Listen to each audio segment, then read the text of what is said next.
Power to the truth. This is Margo.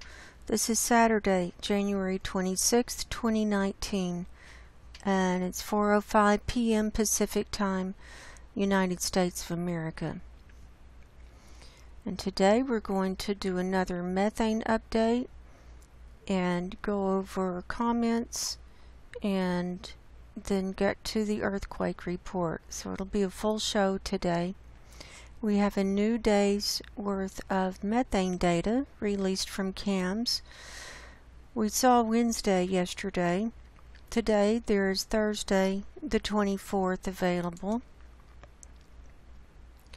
So I already have this movie loaded, and so this is where it ended Wednesday, and so we're seeing the background level is going up from green to this yellow orangey color and being released. And I want to remind people that under this new ledger, that's around 2040 to 2060 parts per billion. And remember, they changed the ledger back on December 11th. And the old ledger, here was the old ledger before they changed it, and they had the high end reading up to 75,600. And remember, I opened a support ticket asking them if that was the correct number or if this 2,320 parts per billion was the correct number. And instead of finally responding and telling me what was going on, they changed the ledger to this. And so the colors have different meanings in the new ledger, but in the old ledger, a 2000 and what did I say, 40 to 60 would have been this brick red color. So what we're seeing on the new ledger in this yellow orangey reddish color would have been red on the old ledger, and then anything above that would have been into this dark brown, I call it black area. But I just want to remind people of where we're at. And so on the new ledger, even green is high, and this chartreuse green is 2,000 parts per billion. And these are high readings. They're very high readings, and I think we need to keep this in perspective as we're looking at methane here. So I already have this movie loaded up, and we'll let it run. And so as it's running through this first time, it's a little jerky, but we're seeing that into the forecast period, it's also releasing into the reddish range. So reddish orange and reddish range going up to 2,100 parts per billion, releasing from the Arctic, coming up through the Arctic sea ice, and also coming up over here. The reason this is such a big deal, and it's moving all the way across the Arctic Ocean from Siberia all the way across the span of the Arctic Ocean to Greenland. And the reason this is such a big deal is because, first of all, it's winter time. It's cold up there.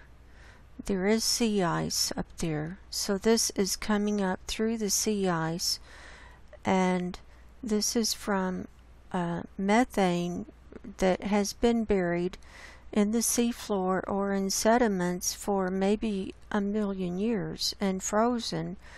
And so this is old methane that has been stored and frozen, and because of the warmer temperatures from underneath with the water and from all the different factors, this methane is melting and being released, and it's really disturbing because it's in the winter time.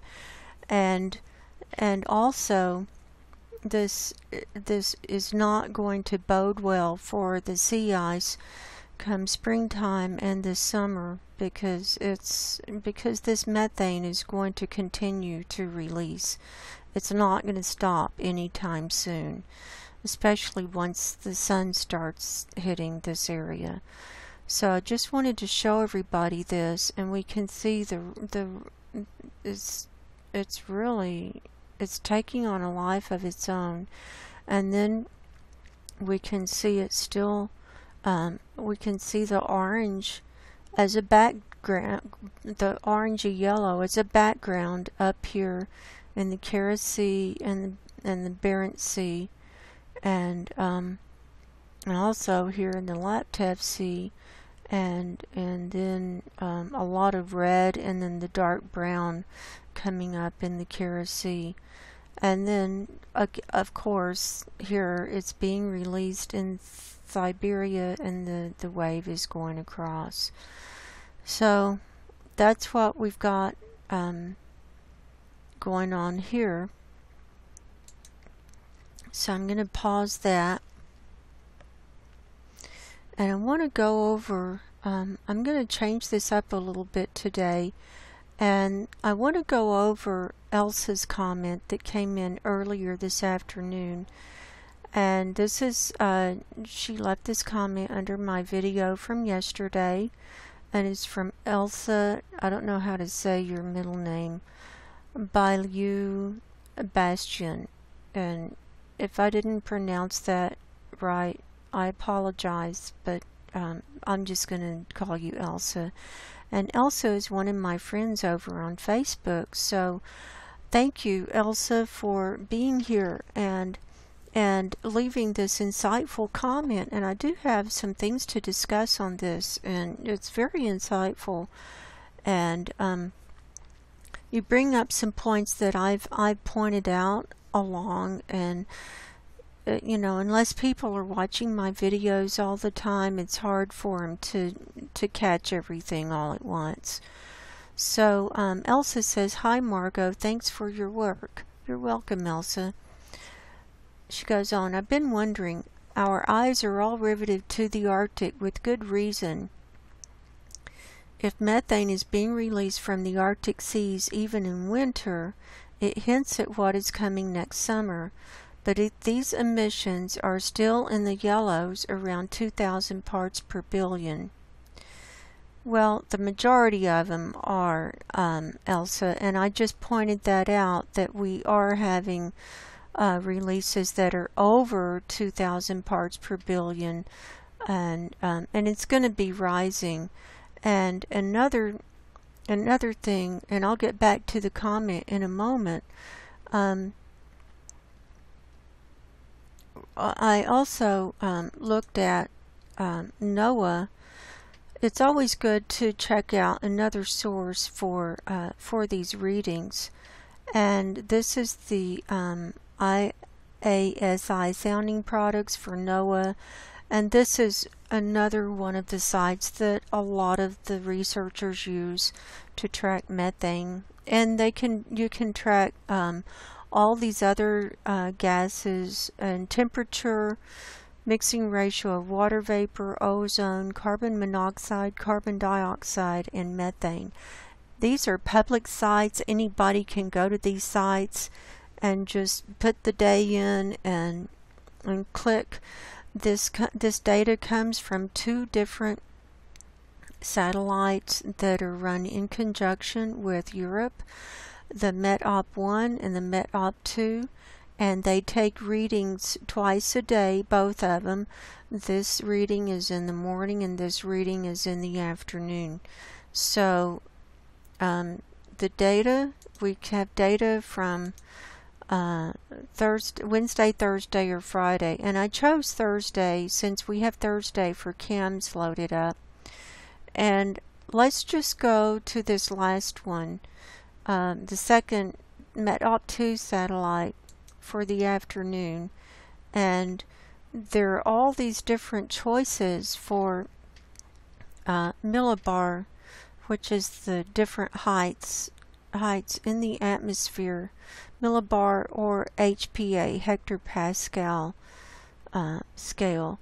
And so if we go down to this reading where it says 1013.348 millibars, that's equivalent to 1,000 millibars, which is equivalent to surface level on cams. And it took me a while to figure all this out, so by me figuring all this out and telling it to you in these videos, it can give you a crash course here.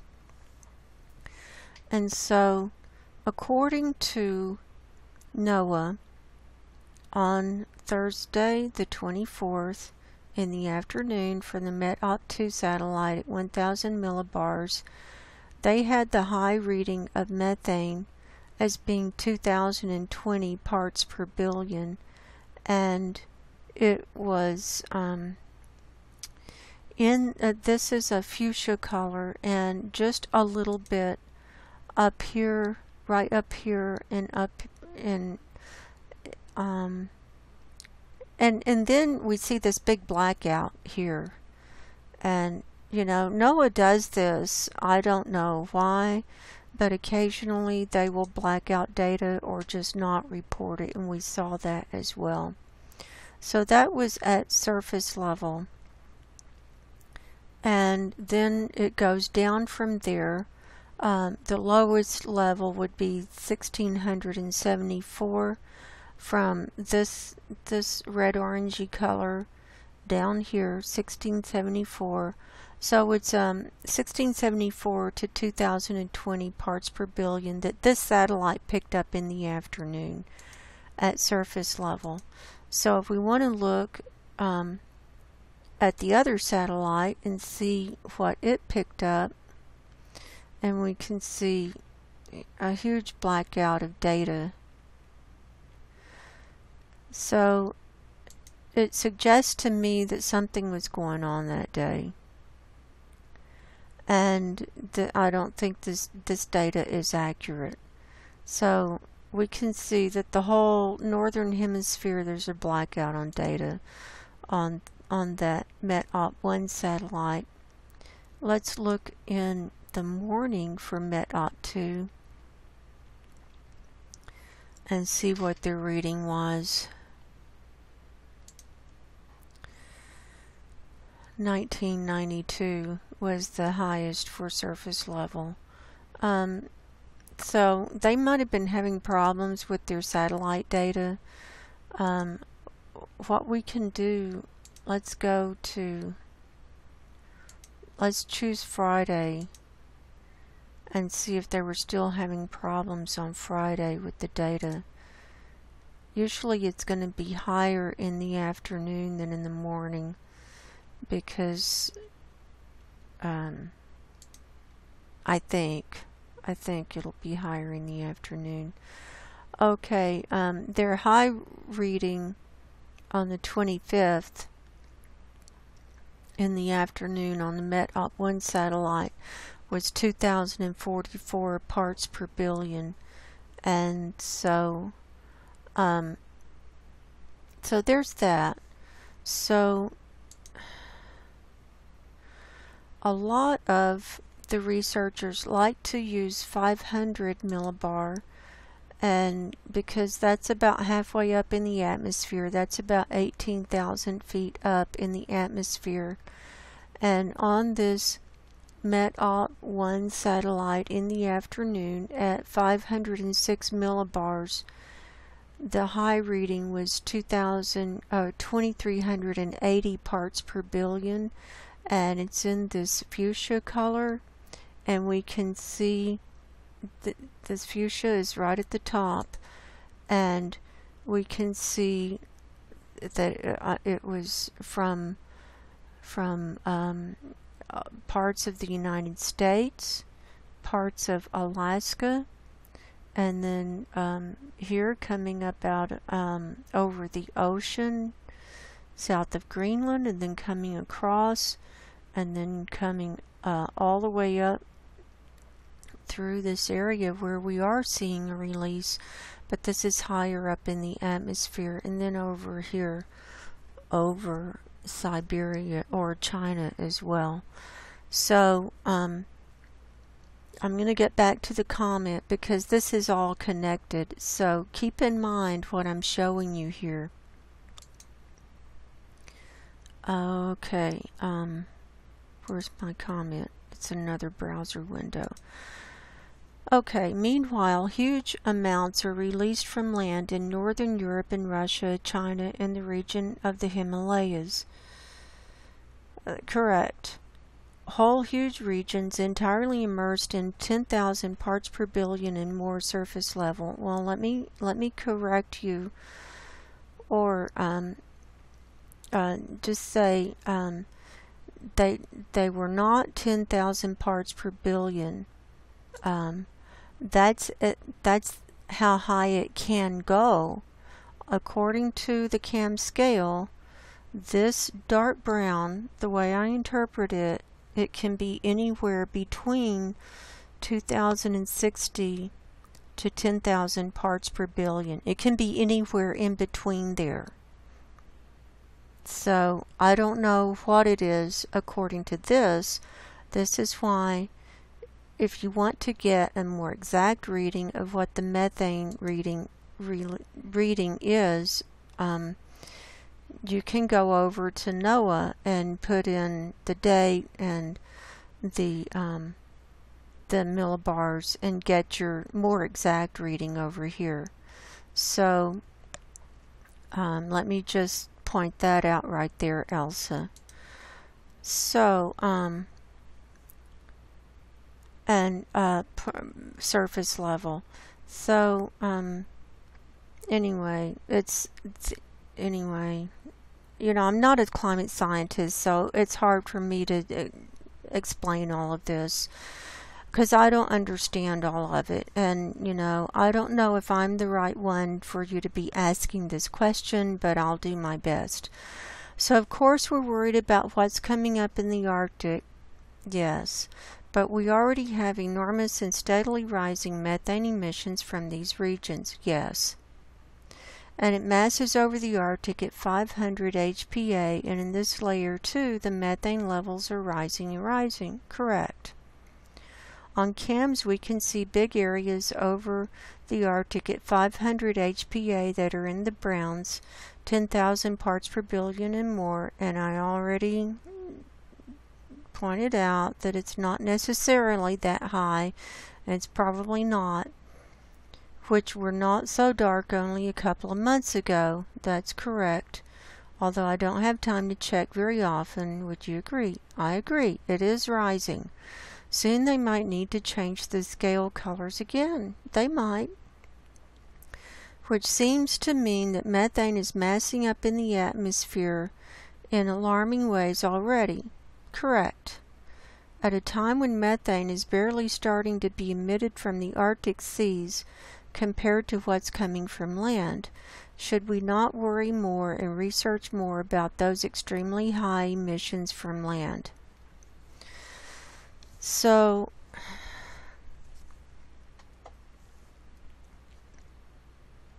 first of all,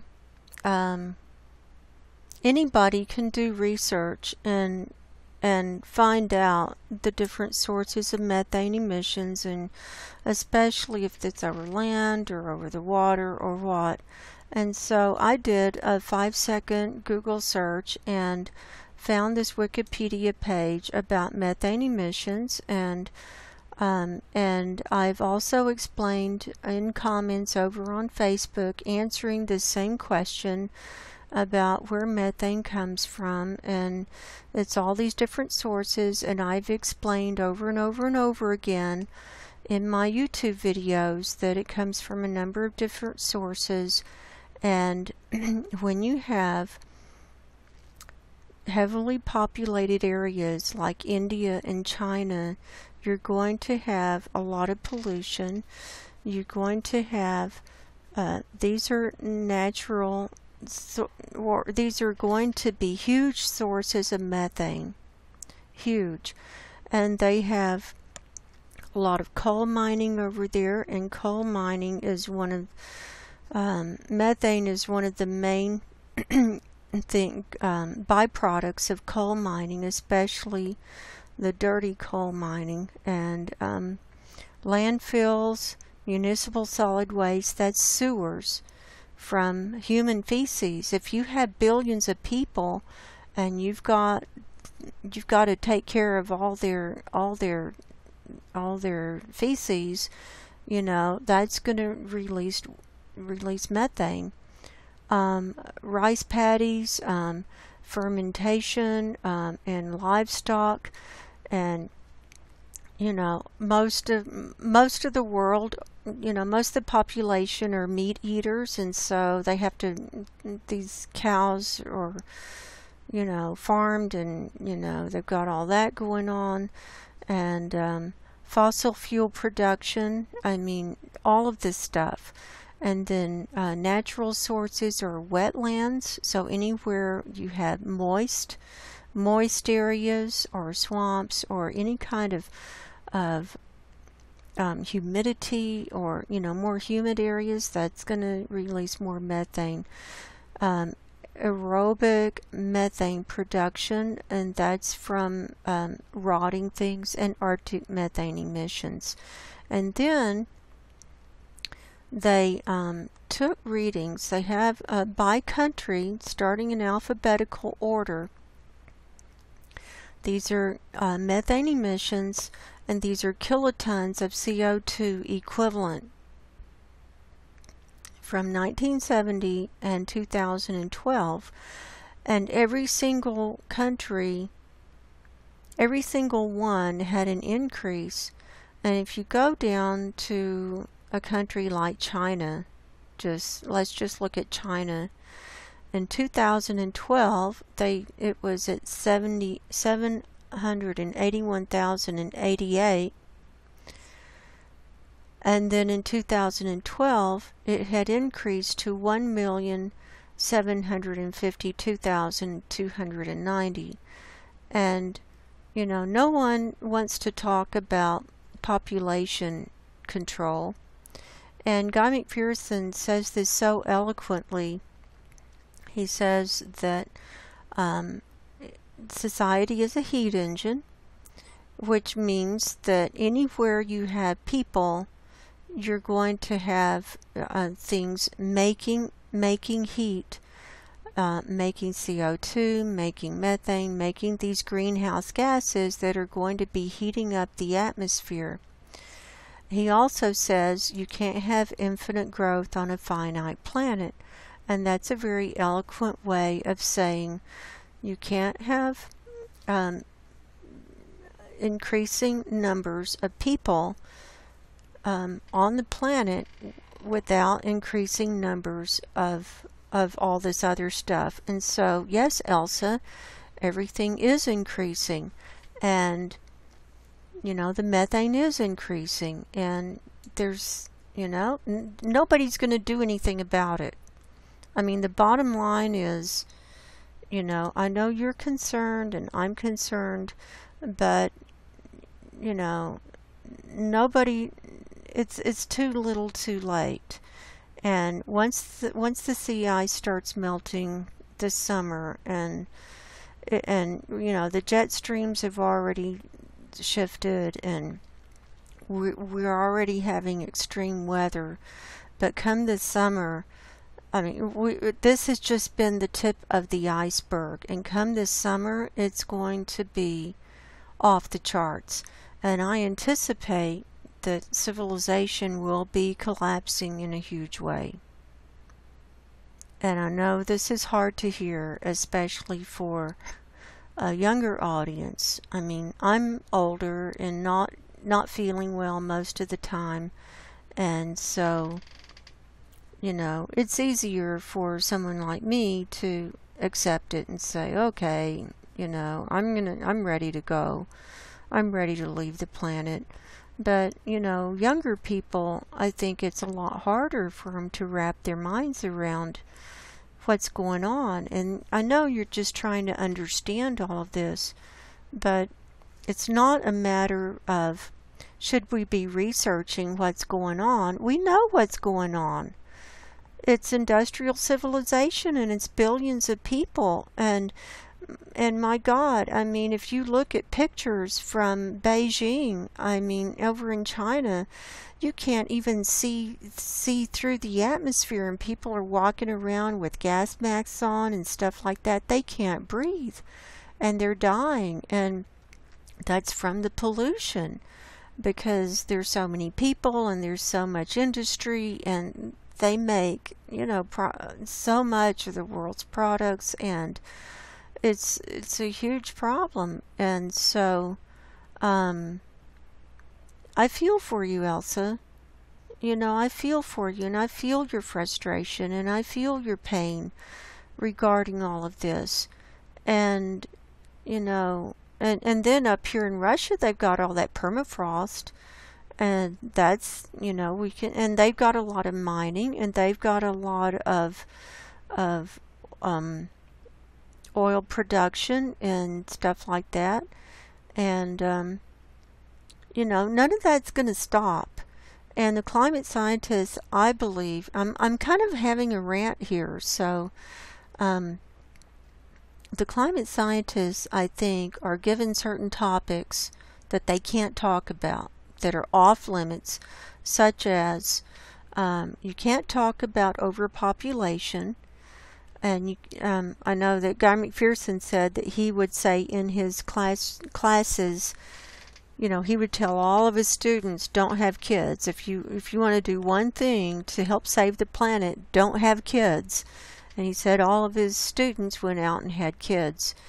And I agree. Don't have a child. Don't bring a child into this, because, you're just, first of all, you're adding to the burden of the planet, and he's not going to have a future. The child is not going to have a future at all. And are you going to die before the child goes? And who's going to take care of the child? And it's a hard thing to think about. I never had kids. I was never inclined to have kids. I never thought that it was in the cards for me, and so I made that choice a long time ago, and I'm glad I did. So, and so what she's talking about at 500 HPA is absolutely correct. This whole northern hemisphere is in the red, and we've got the dark browns over here, and it's absolutely correct. And I know that methane is a very light gas, and it does hang around longer in the colder temperatures, and so it could be that because the Arctic air is colder up there right now, with no sun, that's why it's hanging around up there. So I mean, we'll see. But yeah, it's getting worse, and it will get worse. It's not going to get any better. And so Elsa, I feel your frustration, and I feel your pain, but I think your question, should we not worry more and research more about those extremely high emissions from land? I mean, I'm not going to worry about it, and I'm not going to research it, because I know where it's coming from. And it comes from industrial civilization, and they're not doing anything to stop it. And, they're not going to stop the war machine. You're not going to stop any of that. And so, this is the end. And sooner or later, just even debating these things becomes a moot point. And sooner or later, I'm not even going to get into discussions about this, because it really is a moot point, because we're going to be gone soon. we're seriously going to be gone soon. And the time to have asked these questions and brought them up or 40 or 50 years ago. And there were people who did bring these questions up and did bring them to the attention of the authorities, and nothing was done. And, you know, it's too late, and all we can do is get ready to leave. So, I don't think that's the answer you wanted to hear, Elsa, but thank you for being here, and thank you for your questions and your insightful comments. But you know, it's just too little too late, and I'm sorry it couldn't have been a happier answer or happier message, but this is where we're at. So, okay, so let's get on with the comments now.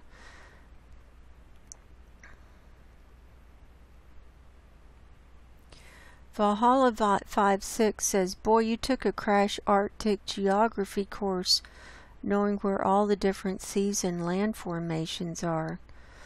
Well, thank you, Valhalla. I mean, I've been looking at this stuff so much, I'm remembering. And then Valhalla says, modern climate scientist equals a day late and $1 short. In other words, slow on the uptake or underwhelming in their assessments. Absolutely, and that's what I was just talking about. And then he says, not a particularly important comment or question, just curious, what kind of tea do you drink, Margo? I drink iced tea. LOL. And I said, Valhalla, I drink Sista's tea. It's good for cleansing. And it is good for cleansing. And if people don't know about this tea, it's called Cistus incanus. And the American name for, or the common name for it is rock rose tea. And it's really good for getting biofilm out of your body if you've got issues with yeast, or if you've had mold growing, exposure to mold, if you've had Lyme disease or anything like that, and you're fighting off releasing toxins, especially with the biofilm. It's a really good cleansing tea. And I got mine on eBay from Poland. They sent it over from Poland, and I got organic. And it's Cistus incanus, and it's an excellent tea. So thanks, Valhalla, for asking. And I will take a sip.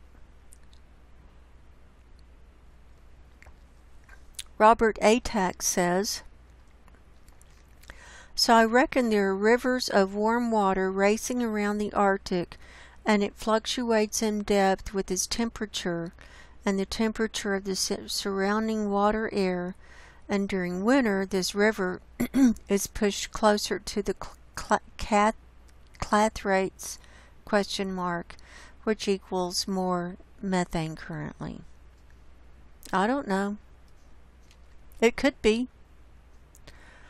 I have no clue. But what we can see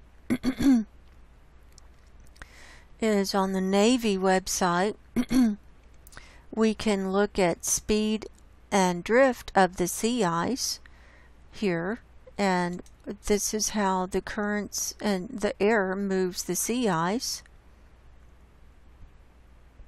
and this is the speed.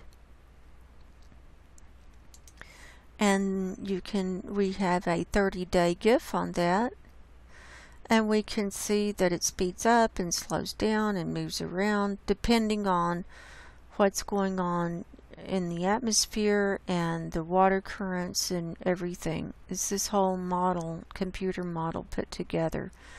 So I think that's interesting. And we can also look at Earth Null School, and I have the filters I have are ocean. I'm looking at the ocean, and I'm looking at the waves. and sea surface temperature. And so we don't have waves right here showing up because they're sea ice, so we don't know how the currents go underneath that sea ice. We just don't know, but we can see the temperatures, and I've shown this recently. The temperature down here of the ocean directly south of Svalbard is 14.8 degrees Celsius or 58.6 degrees Fahrenheit. So that's very warm. We can also look at sea surface temperature anomaly. And so, what's the scale? Okay, so like the red, and even getting up into the yellow, it's even higher than it normally would be. So, like over here, next to Novaya Zemlya, it's 1.7 degrees Celsius higher than normal, or 3.1 degrees Fahrenheit higher, and so forth. So again, these are public websites that people can go to. Now right here, where I have my circle to the east of Svalbard, it's 12.3 degrees Fahrenheit higher than normal. So these are public websites people can go to and look at these things, and you can figure them out for yourself. And it does tell, if you click on where the ice is, it will tell you the sea surface temperature anomaly as well. And it's higher than it should be. So thank you, Robert, for your comment. And then he left another comment regarding methane. Being as we've gone from 280-ish to 240-ish in 250-ish years, and I'm thinking you're talking about CO2, when last time it took 10,000 years, we are that much methane behind. The last time there would have been methane bursts around 320 to 350 parts per million CO2, as the ice and cool oceans would have melted and warmed away before 410 parts per million CO2. So the then 410 would contain several methane bursts that over time would have converted to CO2. Maybe the then 410 parts per billion CO2 contained 20 to 50 parts per billion times methane, making our demise worse, way faster than expected, of course. Big thanks, Margo. Boy, that was a lot of left brain thinking there, Robert. Yeah, our demise is worse, and that's what they're telling us, so I'm glad you worked that out. So thank you for being here, and thank you for your comment. Sensible Hair says, thanks, Margo. Nice to see you're getting more views now. Well, I'm getting quality views. I'm getting the right views. The right people are seeing this. That's how I see it. And then Sensible Hair says, Antarctic is now melting 6 times faster than it was 40 years ago. Yeah, well, everything's warming up. Thank you, Sensible Hair. Tom Bell says, you're a star, Margo. Thank you. You're welcome, Tom Bell. Thank you. C. Rutledge says, maybe we've all been led to you and other climate change info for the purpose of gaining this knowledge and being sources of strength and comfort when the worst happens for those around us who refuse to believe or even acknowledge this info now. Thank you for your work. It will very likely have immeasurable ripple effects on multitudes of others in the near future. Thank you, C. Rutledge. That was a very kind comment, a very kind statement, and I appreciate that. And And we are being educated, and so by us knowing what to expect and what's coming down, then we can be sources for people around us who won't know. And so, I'm seeing these videos as, teaching videos, and as long as the internet is up and YouTube is up, they'll be up and people can go back to them. So thank you, C. Rutledge, for that and for being here. Nostradamus, aka Dave, my friend Dave from the UK. Hi, Margo and everyone. What if the human race is being manipulated into terraforming the Earth, ready for conquest by an extraterrestrial species? Has the population been allowed and encouraged to grow to near 8 billion people for sinister purposes? Did they just check on us and their fleet is waiting? I don't know how to say this.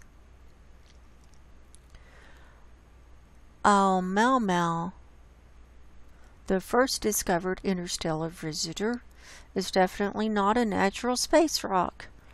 No photographs have been released, only artists' impressions of an object that bears no resemblance of anything seen in our solar system. Highly regarded scientists say it must have a thickness of 1 millimeter to account for its strange movement, which would explain why it wasn't spotted earlier, because it came in edge on. Its trajectory is also very strange. It's as if it was waiting for us in space. The Sun and its stellar neighbors travel together around the galactic center. However, measurements have shown that Mau was almost standing still relative to everything else, and that our solar system ran into it, as if it was waiting for us. I'm ready to join you, Tom Bell, in the lunatic asylum as my thoughts turn darker and darker. Thank you, Margo, for the light that you shine, for the light that you shine that allows people to see we are sheep and the shepherds are coming. Wow, I could get off on a whole tangent on that, but I'm tired. I've already had my rant. My only comment to that is, I think a lot of truth is given out in movies, and especially in sci-fi movies, and if people are not familiar with these two movies called The Arrival and then the Second Arrival, or The Arrival 2, something like that, they need to watch it. And The Arrival is about an alien species that came and infiltrated the human species, and their whole purpose was to terraform the Earth and to make it warmer for their species. And it goes into the whole thing. And it goes into climate change and the warming of the planet. They were using these towers to beam out beams and heat up the planet, and I swear it's exactly like what's going on now. And so I have a whole theory about what's really going on here. But The Arrival and the Second Arrival, or The Arrival 2, I can't remember what the sequence was called, but the sequel. But anyway, thank you, Nostradamus and Dave from England.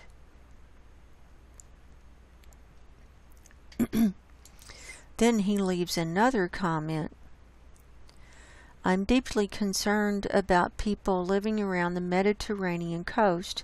The flank of Stromboli volcano will collapse at some point, dwarfing what happened at Krakatoa. I don't know when, but it could possibly be quite soon. There will be little or no warning of a devastating tsunami, and people need to be on their guard.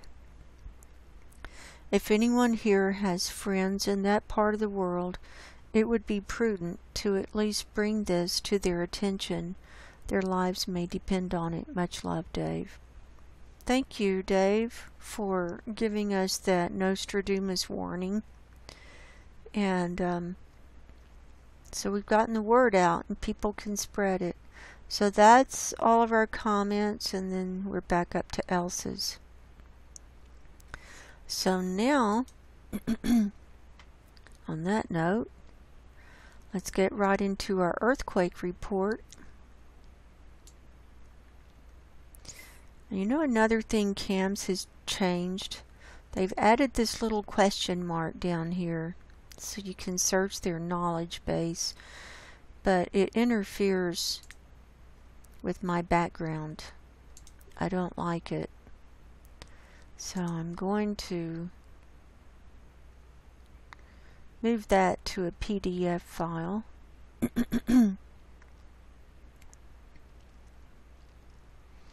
And have that as my background. Now that's better. That's more aesthetically pleasing. So I have USGS pulled up here from all magnitudes for the last 24 hours, and it is 4:51 p.m. Pacific time that we're starting. We're showing 191 earthquakes worldwide. A lot of big ones down here in the South Pacific. Big one over here up in South America. And 2.5 magnitude and higher at 38. So we've been rocking. We're going to start with, I want to show you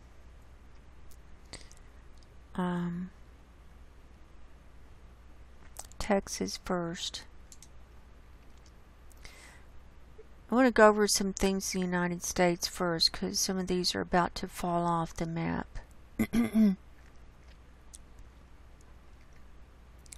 We've been having earthquakes in places that we normally don't have earthquakes, and they're not just little tiny ones. Down here south of San Antonio, near Three Rivers, Texas, there were 2 yesterday. I'm getting hoarse because I ranted too long. Yesterday afternoon, one happened at 5:29 p.m. It was a 2.6.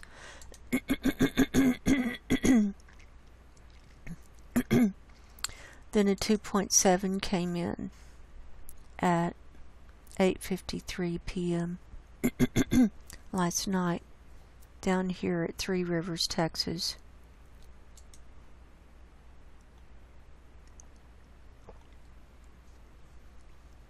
I have no idea what's going on down there or why they would even have an earthquake there. Then over here in Kentucky, we had a 2.0 near Mount Olivet at 4:11 this morning. And then we had a 2.8 near Salina, Kansas, that happened last night at 11:22 p.m. Then we had one in New Mexico, just northeast of Santa Fe, up in the mountains, at 2.9. Says near Pecos, New Mexico, that came in last night at 11:21 p.m. So those are just some things. Those are earthquakes in places that we normally don't see them. So now I'm going to get back to my other report, and we won't go over those again. We're going to start down here in the South Pacific, starting with the 4.7 near Nodoi Island, Fiji, that happened at 1:20 this morning Pacific time, 547 kilometers deep. Very deep. All of these, well, a lot of these are deep. 5.2, same place. That happened at 12:04 this morning, 586 kilometers deep. And a 6.2, same place at 11:56 this morning, 579 kilometers deep. Now these will be shaking and moving the tectonic plates around the world. Then a 4.8 near Isingel, Vanuatu at 3:12 p.m. this afternoon. Then moving on up, here was a 5.7 near Lata, Solomon Islands at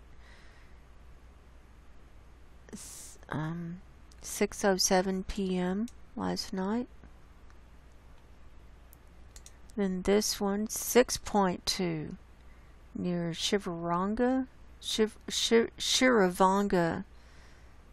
Solomon Islands, that happened at 7:51 p.m. last night, 357 kilometers deep. So these are big ones that are coming in.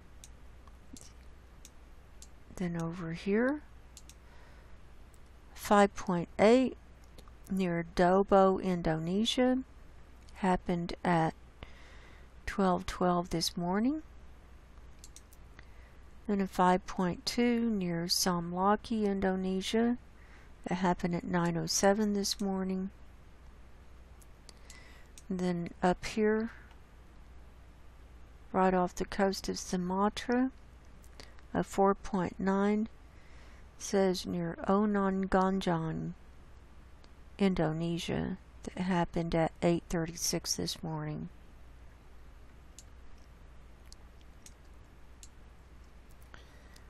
Now I'm going to hit this one. In Afghanistan, there were three in Afghanistan, a 4.3 at 7:26 last night, 186 kilometers deep. 4.2 at 7:40 last night, 192 kilometers deep. And a 4.5 at 5:39 this morning, 205 kilometers deep. So all in the same area there in Afghanistan.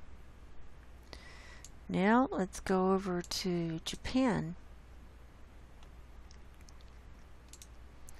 Here's a 4.9 near Hibaru, Japan, that happened at 2:50 p.m. today, right on the red line. And a 4.9 near Natsei, Japan, that happened at 5:46 this morning, 52 kilometers deep. Then this one happened on the southern end of Japan, 4.5 near Tamana, Japan, that happened last night at 9:16 p.m. right there. Then one off the northeast of this island, the mainland, 5.5 near Hachinohe, Japan, that happened at 12:23 this morning, 36 kilometers deep. And now moving on over to South America.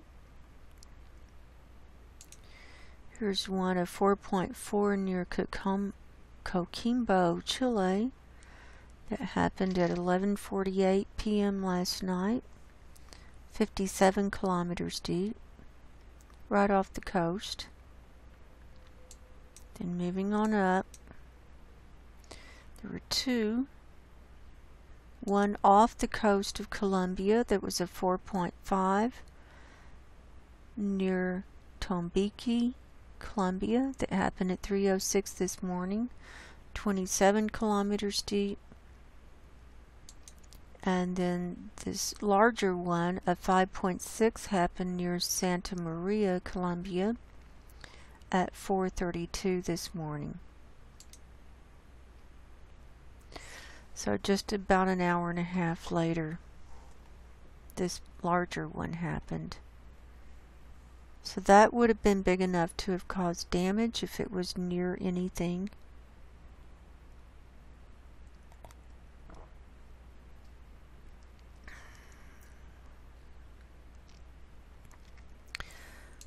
Let's go to Dominican Republic.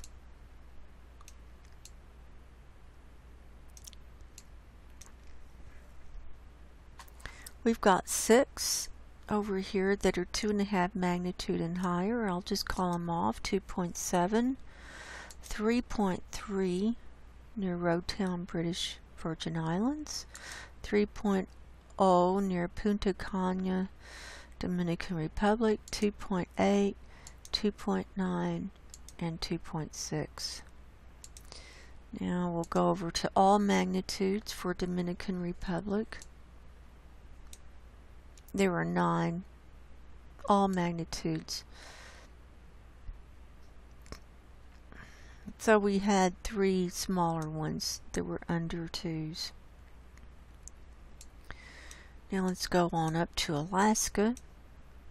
Let's look at 2.5 magnitude and higher.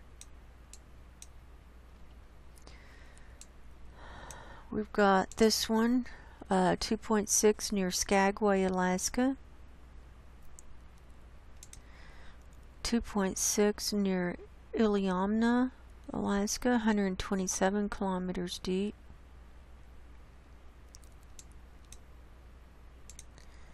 Here's a 2.9 near Sterling. Here's a 2.5 in the Anchorage area. 2.8 Anchorage area. 2.6 Big Alaska, which is Anchorage area as well, and 2.8. So there's those. Nothing reported in the northern region. So we've got 7 2.5 magnitude and higher. So if we look at all magnitudes now in Alaska, there's a 2.2 at Katovik. We have 65 on the map. And Alaska is highly active with earthquakes, and they average 50 to 100 earthquakes a day. So we can see that they're clustered down here in this Anchorage area. There are 39 on this map in this Anchorage area today, and they're small. So, but that's where that 7.0 or 7.1 happened back in December. So we got to keep an eye on that. Now let's hop down to Hawaii. We've got 9 on the map for all magnitudes.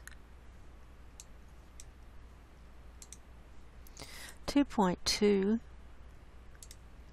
I think that might be the highest one. Here's a 2.1. Yeah, and a 2.0, and then the rest of them are smaller than that. We were seeing them in this Kilauea crater. We've got 2 right there near that, and then they're just peppered around. So that's calmed down. Now let's go over to the United States. So we already looked at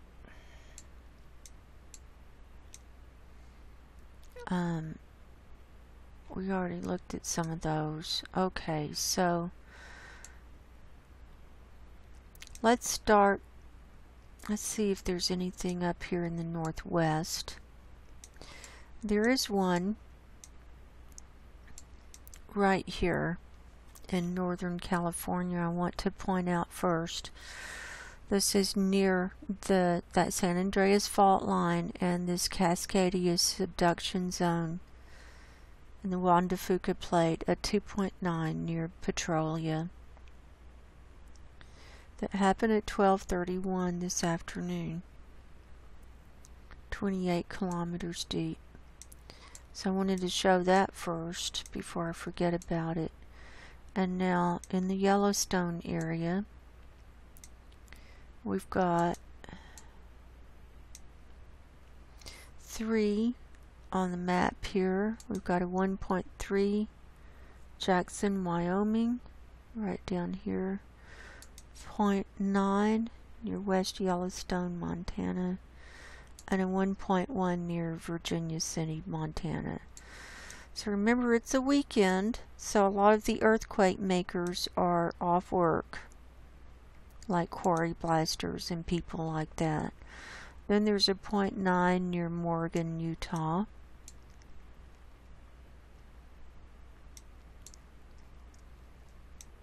Now let's go through Nevada. Here are some larger ones. 2.3 at Current, 1.1, and a 2.5. And here is another one, a 1.1 and 1.1. So we've got 4 at, I don't know how you say it, Current, I guess, Nevada. And then these are down here in the nuclear test site area. These are small. These are microquakes, like minus 0.3 and minus 0.2. So, but it's showing movement. Showing movement under the earth. Here's another small one. Okay, Carson City has some activity today. Let's see what they've got. A 0.6, 0.8, and a 1.2, all right down here south of Carson City. Nothing at Lake Tahoe. Here's one northwest of Reno, 0.6. So, and then over here we've got a 0.3 near Verdi, well, west of Verdi, and a 0.3. 2.3s right there, heading west. And Oroville Dam is quiet.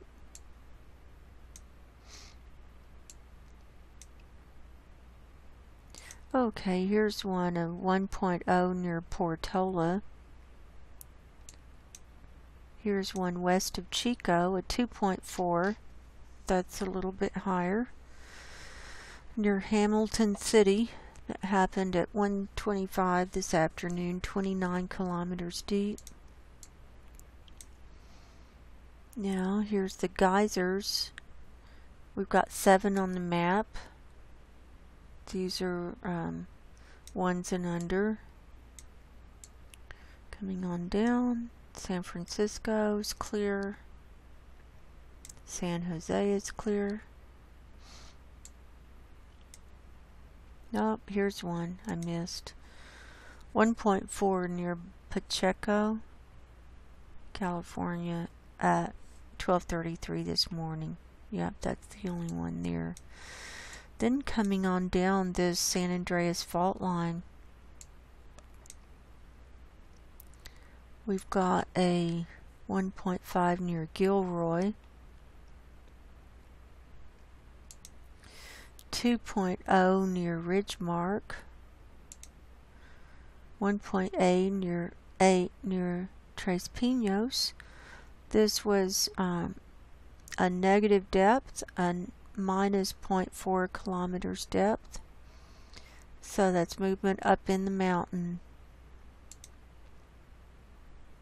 And a 1.4 near Tres Pinos, 3.1 kilometers depth, and a 1.4 on the other side. So all those are right near that red line that we're watching. Here's another one. 1.7 near Kalami.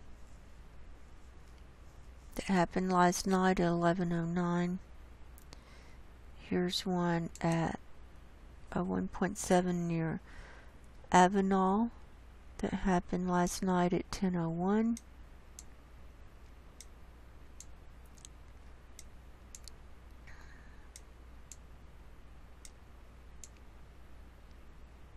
And we're getting down into the Southern California area. Let's go back up to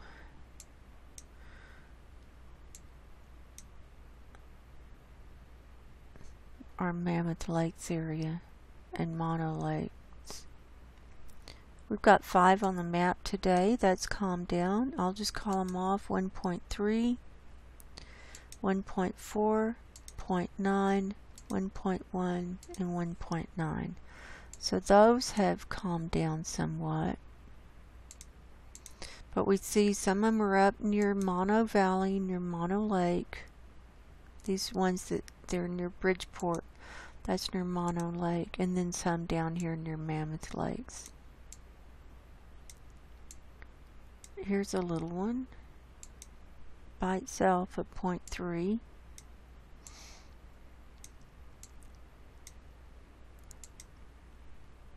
.1 near Ridgecrest. Oh, I missed this one. 0.7 near Little Lake. 0.9 near Ridgecrest. 1.6 near Cyril's Valley. So we're seeing them in they're just popping up here and there, just random places now. 0.9 at Bodfish. Some of these places we are reported on regularly. Now let's move into Southern California. Try and get all these on the map. Okay. 34.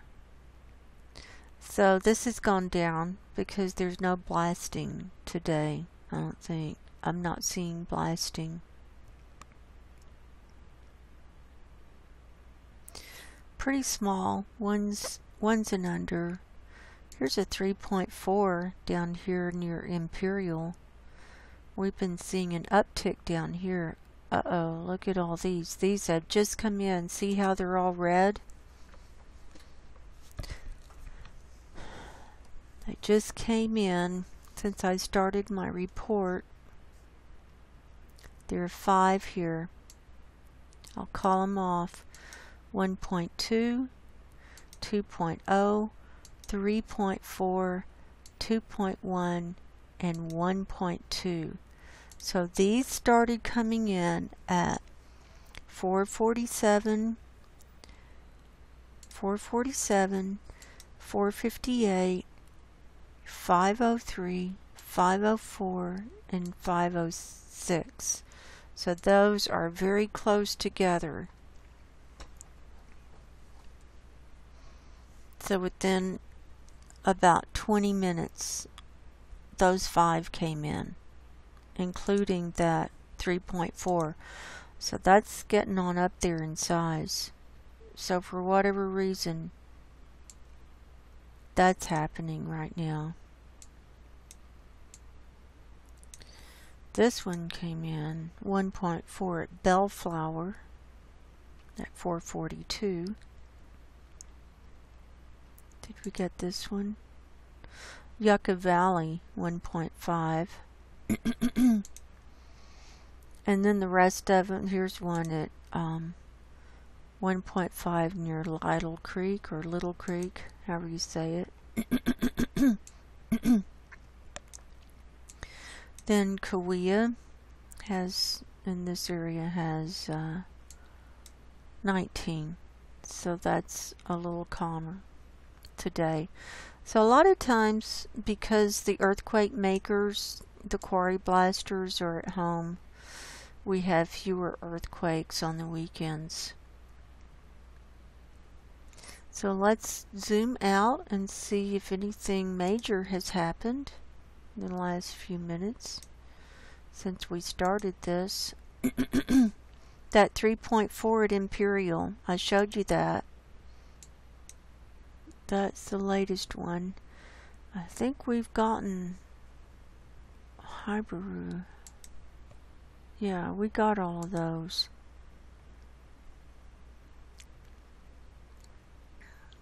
We got all of those others.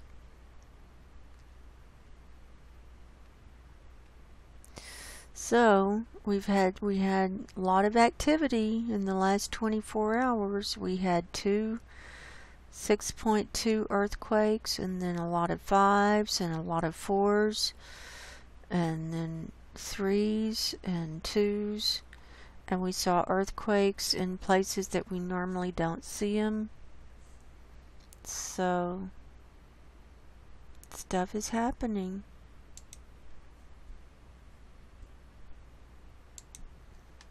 So my name is Margo. I think time is real short. And before long, I'm not going to have discussions about why things are happening. I'm just going to be showing the data and just giving a spiritual message,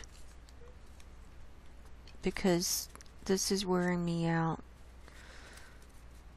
It's too late.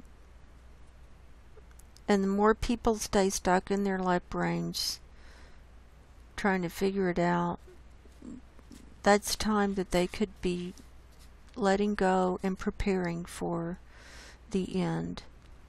And that's what I'm trying to help people do. And I know this is helping people. But, you know, people can go back and watch my old videos to get the background and the education and to try and help explain things, because I'm not going to keep saying it over and over and over again. I'm just not. So I love all of you very much. I recommend everyone get your spiritual houses in order. If you haven't gotten right with God and Jesus, now would be a good time. I love you all. And until next time, God bless you. Go in peace and good night.